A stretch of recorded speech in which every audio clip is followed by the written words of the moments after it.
Hey guys, Scott here. Today I want to go over an interaction with the weapon, the Katar, that allows you to pretty much one-shot people with it. And it doesn't involve stacking a shit ton of buffs, like, you're not walking in and, doing a Blood Boil Aromatic and then using Seppuku with Lord of Blood Exaltation and then poisoning yourself with a Dumpling with the Lord of Rot Exaltation and then, drinking 15 flasks and then, doing Golden Vow and Flame Grant Restraint. You don't have to do all that stuff.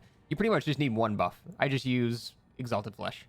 It does basically the same thing as Flame Grant Me Strength. You don't even need that. Frankly, I don't even think you need any of these things. It's just I like doing overkill things to see how ridiculous you can get damage in this game, and I'm a huge fan of it. But the unique interaction with this weapon is that it is a paired weapon, which I have since learned all of the paired weapon attacks. And by the way, a paired weapon is a weapon that when you try to two-hand it, it just brings out a copy of it. So you don't actually need two of the weapons to, essentially dual wield it.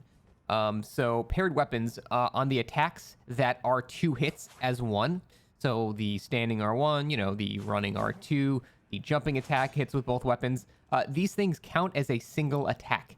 So for purposes of delivering a single hit, they count as one attack. So when you have something that buffs the damage of an individual hit, like Royal Knight's Resolve or Determination, it doesn't go away. Even if the animation looks like it would go away after that first hit, it stays for both hits because it counts as one attack. So what this means is I don't actually have a 656 AR weapon for purposes of Royal Knight Resolve.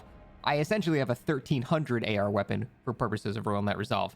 And because this weapon basically weighs nothing, I can combine it with Blue Dancer Charm, which increases damage based on my very low equip load, and Raptor's Black Feathers, which increases my jump attack damage by a bit. And then I stack that with the Claw Talisman and the Spear Talisman, Claw Talisman, which is going to be buffing my jump attacks. Same thing with Raptor's Black Feathers. And then the Spear Talisman increases the damage of counter hits. And if you're unaware what counter hits are, they're basically when you hit somebody with a thrusting attack only during the recovery of an animation. So if you want to see what I'm talking about, look on the right side of your screen where it says Verse Pierce under my defense and damage negation. Watch the number change. So it goes to negative 17% really quick there. I'll do it one more time so you can see it. So you take 30% more thrusting damage during that window, and then the Spear Talisman adds a good chunk of additional damage on that, but it's only from thrusting attacks. However, the Katar does mostly thrusting attacks, so it benefits from that. And because Royal Knight's Resolve counts for both hits, you're basically doing more damage than if you were swinging like 2 ultra great weapons at the same time. So for example, a random just standard jumping attack with this is gonna, that was only one hit, shit, is gonna do 1686.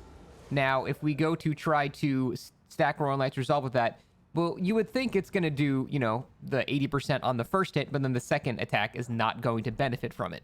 But the truth is, it just does 80% more damage for the entire attack. So this allows you to get ridiculous amounts of damage in a single hit. And you can see here, that did 3,300 damage with a 600 damage fist weapon. And it's because with all these multipliers stacking together, that's not even a counter hit, by the way. On a counter hit, you're doing 6,000 damage because all of the stacks multiplicatively, and you're basically getting 45% more damage on top of that. It does a ridiculous amount of damage. It one-shots every single player, no matter what their health is. It one-shots them every single time, at least on a counter hit. Regularly, you're going to do about, 2,000 damage. But this works with any attack, even attacks that don't look like they're one attack. For example, I'll do the running R2, and it's still going to do double the damage. So you'll notice the first one did 1,300, the second one did like an additional, 1,100? So that's the 80% bonus for both hits. The running R2 alone did 2,400 damage, which is insane and hard to get basically with any weapon in the game. You pretty much would have to have a max statted out greatsword with like, 1,300 AR to get a similar value, but that thing weighs, literally 10 times as much.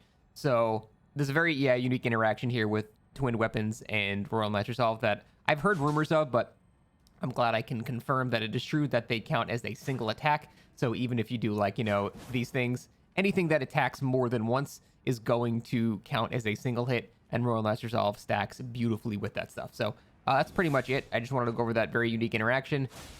It makes it so you can get absurd damage on fist weapons, and although the moveset of fist weapons is still pretty terrible, if all you need to do is hit a single jumping attack, and then everyone that you hit dies, I think that makes them at least somewhat decent. Again, the moveset for them is not super great, but if you do a very nice quick jump attack on somebody, it is one of the most potent insta-kills in the entire game. By the way, stat-wise, I'm absurdly over-leveled. If you want to get this similar build at a much lower level, you would just make these weapons keen and go 80 strength instead. you're going to lose about 30 to 40 AR, but you're still going to be well into one-shot territory, so it doesn't really matter. So that's it.